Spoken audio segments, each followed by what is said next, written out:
بسم اللہ الرحمن الرحیم۔ انا للہ و انا الیہ راجعون۔ پڑھنے کے فضائل و برکات۔ انا للہ و انا الیہ راجعون پڑھنے سے کیا ملتا ہے؟ انا للہ و انا الیہ راجعون پڑھنے کی فضیلت کیا ہے؟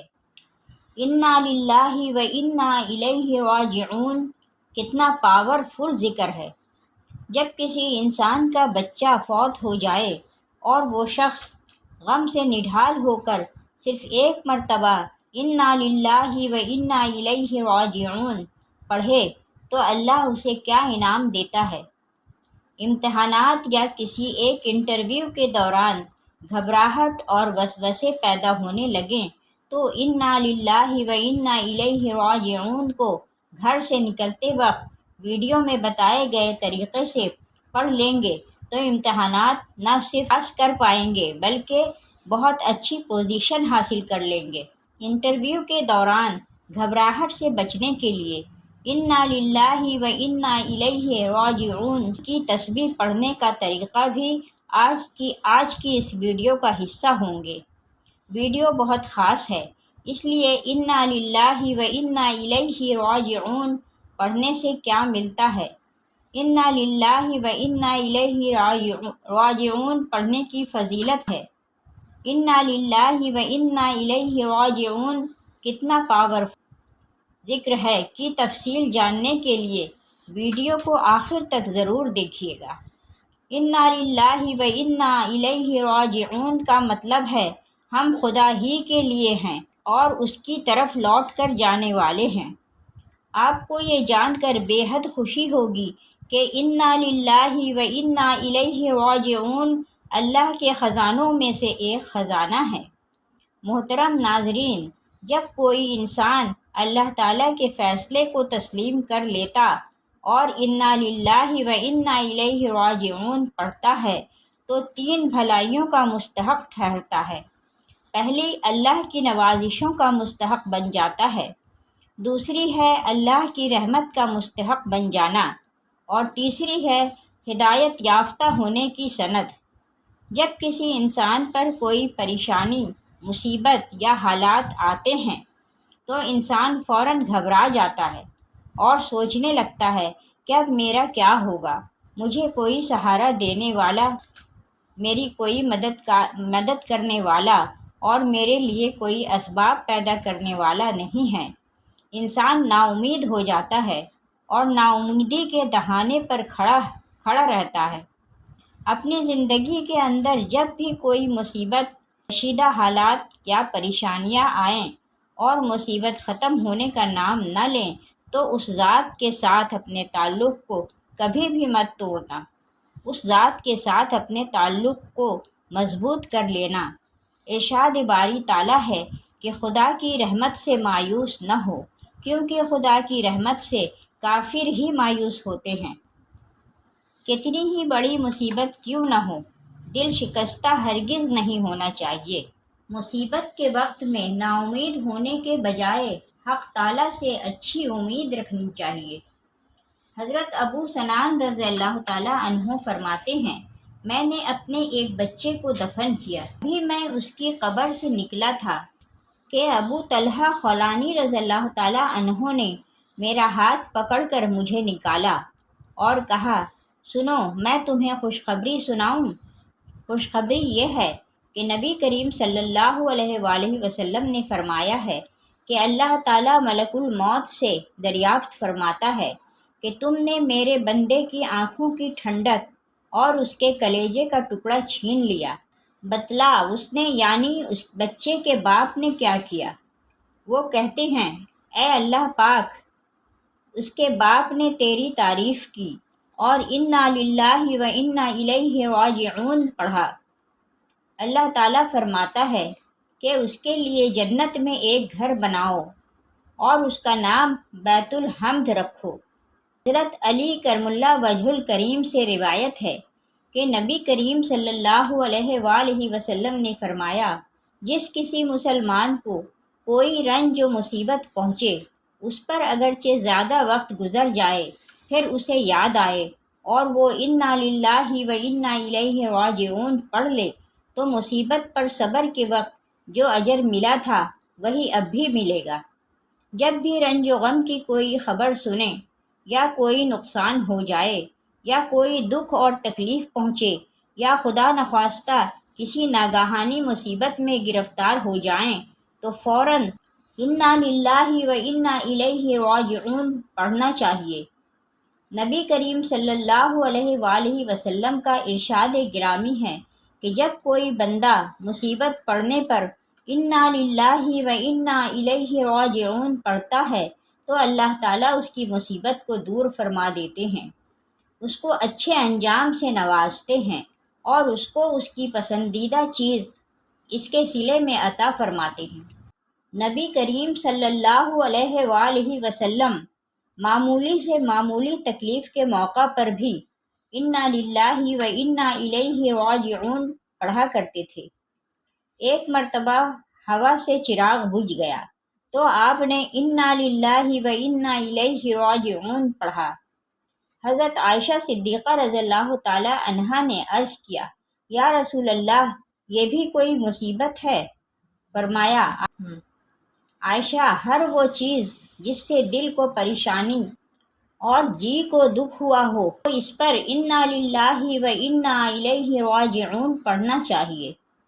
نبی کریم صلی اللہ علیہ وآلہ وسلم ارشاد فرماتے ہیں، جو بندہ مصیبت کے وقت گھبرانے اور چلانے اور رونے کے بجائے انا للہ و انا الیہ راجعون پڑھتا ہے تو اللہ تعالیٰ دنیا میں اس کو اس نقصان کا بہترین بدلہ عطا فرماتا ہے اور آخرت کے لیے اس کا اجر و ثواب جمع کر لیتا ہے۔ ایک مرتبہ نبی کریم صلی اللہ علیہ وآلہ وسلم کے نال مبارک کا تسمہ ٹوٹ گیا تو آپ نے انا للہ و انا الیہ راجعون پڑھا۔ صحابہ کرام رضوان اللہ تعالی علیہ اجمعین نے عرض کیا، یا نبی کریم، یہ بھی کوئی مصیبت ہے؟ نبی کریم صلی اللہ علیہ وآلہ وسلم نے فرمایا کہ مومن کو جو امر ناگوار پہنچتا ہے وہی مصیبت ہے۔ یہ بات حق اور سچ ہے۔ گمشدگی یا مصیبت کے عالم میں اس آیت یعنی کہ انا للہ و انا الیہ راجعون کو پڑھا جائے تو اللہ کریم ضرور مدد فرماتے ہیں۔ راستہ بھٹک جانے پر راستہ مل جاتا ہے، اس آیت کو علم کے طور پر بھی پڑھا جاتا ہے اور گمراہی سے بچنے کے لیے بھی بزرگان دین کا یہ معمول کا وظیفہ ہے جو وہ نفس کی سرکشی سے بچانے کے لیے بکثرت پڑھتے ہیں۔ خاص طور گمشدہ اشیاء کی تلاش میں پریشان ہونے والوں کو پڑھنا چاہیے۔ اسی طرح یہ بھی آپ کو بتاتے چلیں کہ امتحانات یا کسی ایک انٹرویو کے دوران گھبراہٹ اور وسوسے پیدا ہونے لگیں تو انا للہ و انا الیہ راجعون کا ورد کرنا شروع کر دیں۔ چھوٹی بڑی جانی مالی پریشانی کے موقع پر یہ کلمات پڑھنے کی فضیلت اور ثواب کا تذکرہ بکثرت احادیث میں موجود ہے۔ حضرت سعید ابن جبیر رضی اللہ تعالیٰ عنہ فرماتے تھے اس امت کو مصیبت کے موقع پر جو اس کلمہ کو جو درجہ دیا گیا اس سے پہلے کسی امت کو یہ نہیں ملا۔ پڑھنے سے اس کی بدولت گمشدہ اشیاء مل جاتی ہے اور جب حد سے زیادہ پریشان ہو تو اس کی تسبیح پڑھنے سے دل سے بوجھ اتر جاتا ہے۔ اللہ کریم اس بندے سے خوش ہوتے ہیں جو مصیبت کے وقت انا للہ و انا الیہ راجعون پڑھتا ہے۔ مصیبت چھوٹی ہو یا بڑی، اس آیت کو پڑھنے سے انسان میں توکل اور تقوی اور صبر پیدا ہوتا ہے۔ حضرت ام سلمہ رضی اللہ تعالی عنہا فرماتی ہیں، میرے خاوند ابو سلمہ رضی اللہ تعالی عنہ ایک روز میرے پاس نبی کریم صلی اللہ علیہ وآلہ وسلم کی خدمت سے ہو کر آئے اور خوشی خوشی فرمانے لگے، آج تو میں نے ایک ایسی حدیث سنی ہے کہ میں بہت خوش ہوا ہوں۔ وہ حدیث یہ ہے کہ جس کسی مسلمان کو کوئی تکلیف پہنچے اور وہ کہے اللہم اجرنی فی مصیبتی واخلف لی خیرا منہا، یعنی خدایا مجھے اس مصیبت میں اجر دے، مجھے اس سے بہتر بدلہ عطا فرما، تو اللہ تعالیٰ اسے اجر اور بدلہ ضرور ہی دیتا ہے۔ حضرت سلمہ رضی اللہ تعالیٰ عنہا فرماتی ہیں، میں نے اس دعا کو یاد کر لیا جب حضرت ابو سلمہ رضی اللہ تعالیٰ عنہ کا انتقال ہوا تو میں نے انا للہ و انا الیہ راجعون پڑھ کر پھر یہ دعا بھی پڑھ لی، لیکن مجھے خیال آیا کہ بھلا ابو سلمہ رضی اللہ تعالیٰ عنہ سے بہتر شخص مجھے کون مل سکتا ہے۔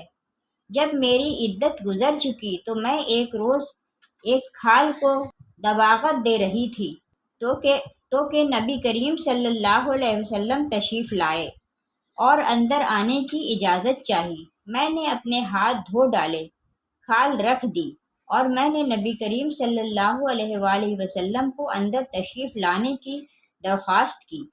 نبی کریم صلی اللہ علیہ وآلہ وسلم کو ایک گدی پر بٹھا دیا۔ نبی کریم صلی اللہ علیہ وسلم نے مجھ سے اپنا نکاح کرنے کی خواہش ظاہر کی۔ میں نے کہا کہ اے نبی کریم صلی اللہ علیہ وآلہ وسلم، یہ تو میری خوش قسمتی کی بات ہے، لیکن اول تو میں بڑی باغیرت عورت ہوں، ایسا نہ ہو کہ نبی کریم صلی اللہ علیہ وآلہ وسلم کی طبیعت کے خلاف کوئی بات مجھ سے سرزد ہو جائے اور خدا کے ہاں عذاب ہو۔ دوسرے یہ کہ میں عمر رسیدہ ہوں، تیسرے بال بچوں والی ہوں۔ آپ صلی اللہ علیہ وآلہ وسلم نے فرمایا، سنو، ایسی بیجا غیرت اللہ تعالیٰ دور کر دے گا، اور عمر میں بھی کچھ چھوٹی عمر کا نہیں، تمہارے بال بچے میرے ہی بال بچے ہیں۔ میں نے یہ سن کر کہا، پھر اے نبی کریم صلی اللہ علیہ وآلہ وسلم، مجھے کوئی عذر نہیں۔ چنانچہ میرا نکاح اللہ کے نبی حضرت محمد صلی اللہ علیہ وآلہ وسلم سے ہو گیا، اور مجھے اللہ تعالیٰ نے اس دعا کی برکت سے میرے میاں سے بہت ہی بہتر یعنی اپنا نبی کریم صلی اللہ علیہ وآلہ وسلم عطا فرمایا۔ الحمدللہ۔ حضرت ابن عباس رضی اللہ تعالیٰ عنہ سے روایت ہے کہ نبی کریم صلی اللہ علیہ وآلہ وسلم نے ارشاد فرمایا ہے کہ جس نے مصیبت کے وقت انا للہ و انا الیہ راجعون پڑھا تو اللہ تعالیٰ اس کی تلافی فرما دیں گے اور اس کی آخرت اچھی کر دیں گے، اور اسے ضائع شدہ چیز کے بدلے اچھی چیز عطا فرمائیں گے۔ جب بھی رنج و غم کی کوئی خبر سنیں، یا کوئی نقصان ہو جائے، یا کوئی دکھ اور تکلیف پہنچے، یا خدا نخواستہ کسی ناگہانی مصیبت میں گرفتار ہو جائیں تو فوراً انا للہ و انا الیہ راجعون پڑھنا چاہیے کہ ہم خدا ہی کے لیے ہیں اور اس کی طرف لوٹ کر جانے والے ہیں۔ مطلب یہ ہے کہ ہمارے پاس جو کچھ بھی ہے سب اللہ ہی کا ہے، اسی نے دیا ہے، وہی لینے والا ہے، ہم اسی کے ہیں، اسی کی طرف لوٹ کر جائیں گے۔ ہم ہر حال میں اللہ تعالیٰ کی منشا پر راضی ہیں، کیونکہ اس کا ہر کام مصلحت، حکمت اور انصاف پر مبنی ہے۔ وہ جو کچھ کرتا ہے کسی بڑے خیر کے پیش نظر کرتا ہے۔ حضرت انس رضی اللہ تعالیٰ عنہ فرماتے ہیں کہ نبی کریم صلی اللہ علیہ وآلہ وسلم کا ارشاد ہے کہ جتنی سخت آزمائش اور مصیبت ہوتی ہے اتنا ہی بڑا اس کا صلہ ہوتا ہے، اور اللہ تعالیٰ جب کسی جماعت سے محبت فرماتے ہیں تو ان کو مزید نکھارنے اور کندن بنانے کے لیے آزمائش میں مبتلا کر دیتا ہے۔ بس جو لوگ اللہ کی رضا پر راضی رہیں اللہ بھی ان سے راضی ہوتا ہے، اور جو اس آزمائش میں اللہ سے ناراض ہوں اللہ بھی ان سے ناراض ہو جاتا ہے۔